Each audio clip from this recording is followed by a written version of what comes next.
made a little bit of a field trip. We're over here at my son Sebastian's garage. We've shown you before when he first started and introduced you to the Thunderbird. And today we're going to go over a little bit of what's been happening with it and some progress he's made and some things he's going to do. So Sebastian, say hello to our audience. Hello.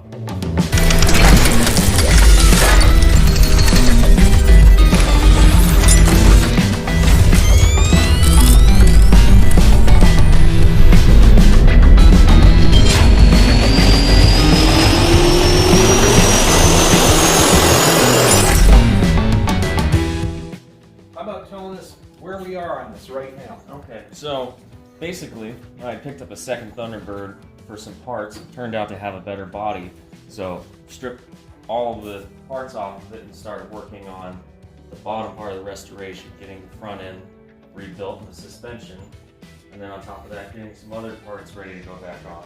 But as it's going to be a bottom-up restoration, we're starting from scratch, cleaning everything off and getting everything put back together the way it's supposed to be. Refreshing any wearable parts. So what did you pay for this one? Just let people know. This one only cost me $500. So it cost me half of what the original Thunderbird cost. The first one had an engine in it, so I can understand the price. They pretty much just wanted to offload this one at another guy's shop, and so I got it for $500. Came with every piece I was missing on the first parts car. So between the two of them, you've got most of the parts you need. Let's look at some of the things that are really not too good and what you're going to do for a solution.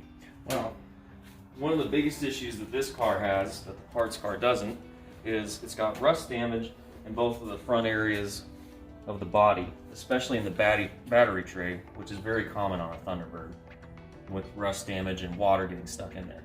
Luckily on the parts car, this piece is pretty much pristine, so we'll end up cutting out the parts car and replacing this panel with that, which will save us about $250 from the repros. All right, that's good. That'd be about the way I'd want to do it too. Why pay for the repro if I've got the part on the car already? Yeah. But you're going to have to do both sides, right? Yeah, both sides will have to do it. Okay. Oh, you were over at our place picking up a part for your suspension recently. What was going on with that you picked out apart? What was going on with that is on the driver's side front end, we basically had some sort of accident back in the day, and it bent our strut bar. I think they call it a strut bar. It's where the spring rests, and you've got your ball joint, or not where the spring rests, but below where the spring rests. This holds basically your ball joint for steering and everything, and then this is actually the strut bar. But since this was so damaged, I had to pick up the other one, which is in better shape. It'll still need some work, but we were able to bend it mostly back into its original shape. All right. Which is probably one of the hardest parts to get off the car when it's seized. Yeah, I know you said you had a heck of a time because it was pretty frozen up. Yeah, it was a 3-day process, stopping by after work just to get 2 parts off of a car. And then what we'll do with the damaged one anyway is, because this one's seized, we're going to put the damaged one back in and hopefully be able to break loose the strut bar. Okay. Hopefully. If not, it'll get cut because I picked up the spare off the parts car too. Okay, so that you've got a good one no matter what, but you were going to try to free this one up yet. Yes. All right. We want to save as many parts as we can just in case we ever need a spare. Yeah, I can understand that. Now, repro-wise, are there a lot of things available for these cars? Mostly the emblems and some of the smaller pieces are available, but it's getting more difficult to find repro parts for Thunderbirds that are actually specific to the vehicle, especially for the 60s, 61 through 63, very difficult to get a lot of those parts, whereas the square birds and the very early T-birds seem to have quite a few parts lying around. Okay, so now I'm noticing something because I'm not a T-bird expert, but I'm learning from it. It looks to me like this is pretty much a unit body operation because I'm seeing what looks like a stub frame bolted on the front. That is correct. So this is a unibody besides the front clip. Front clip could be removed, but as far as how it's aligned, we're going to leave it alone so that way we don't have a big problem trying to put it back on. Okay. Because obviously this is not a professional restoration shop. I don't have the equipment to do that without probably mucking it up. Okay.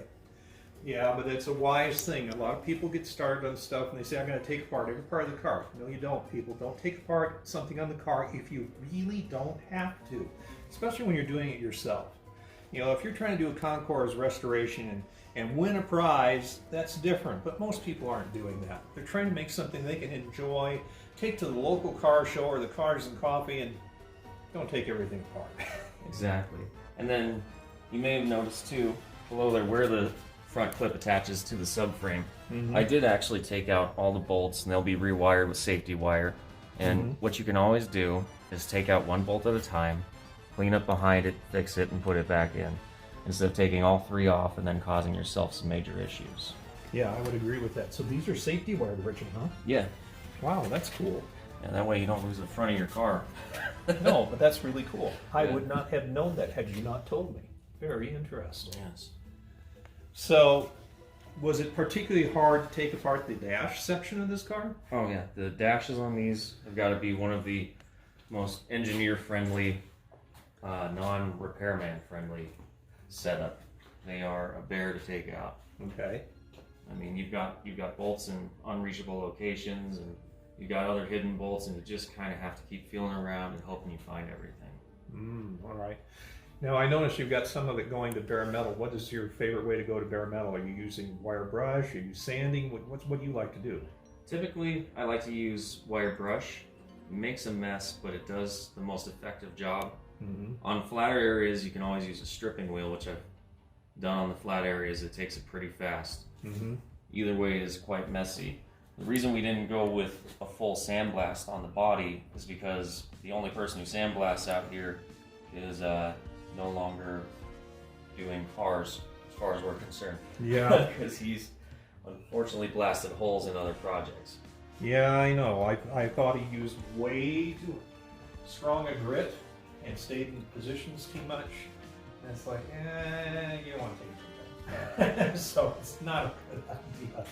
Now, in your area, you might find there's somebody good with a sandblaster, but in Prescott, Arizona area nowadays, there's nobody. Yeah, based on our geographical location, the best thing you can do is do it yourself and piecemeal it, one part at a time. Otherwise, you're talking transportation fees and taking it all the way down to Phoenix. And then there's a bit of a wait because there's only 2 dippers in Phoenix that I'm aware of. Wow. Yeah, and as far as sandblasting, most of them really only work on buildings and stuff now. Okay. So, panel-wise, do you have any other? You've shown us under the hood, but panel-wise, are you going to have problems with fenders or anything, or are they pretty good? The fenders on this one are great. The ones on the parts car were destroyed. We're lucky because the fenders on the back half of this Thunderbird are attached. So in order to fix anything that happened to them, you're just talking regular body work and hoping you can find an angle to beat it out and get as flat as possible. But these are quite pristine for what they are. The ones on the parts car, originally I was thinking about the approach we were going to have to take because we were talking some serious repair on the passenger side, if I remember correctly.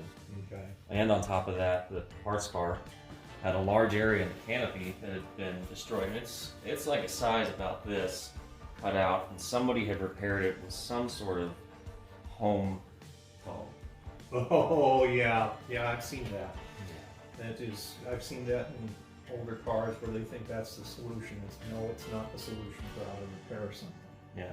Now I noticed you also have some cancer in your floor down here. Has the other car got a good floor? Do you know?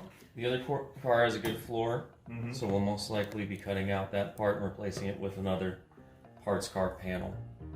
Luckily, they're almost like twin cars. Anything that's wrong on this one's right on the other one and vice versa. Well, that's pretty good. Yeah. You're coming out good on the parts car then. Yeah.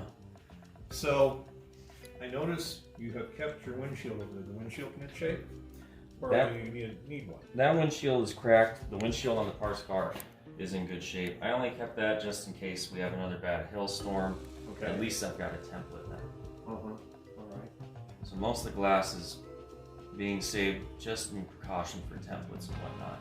The rest of the glass on this car is in perfect shape. It will just need to be cleaned up and put back in. Now, you may have said this in the first video, but it's been quite a while, and I'm interested.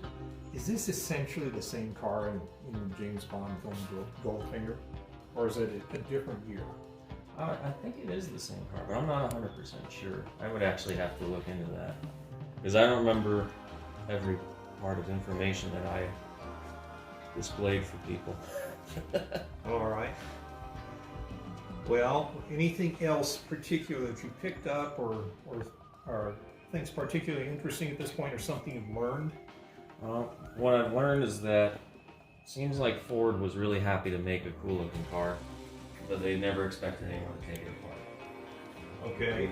There's a lot of difficult parts on this car to remove and disassemble because bolts are just in bad places.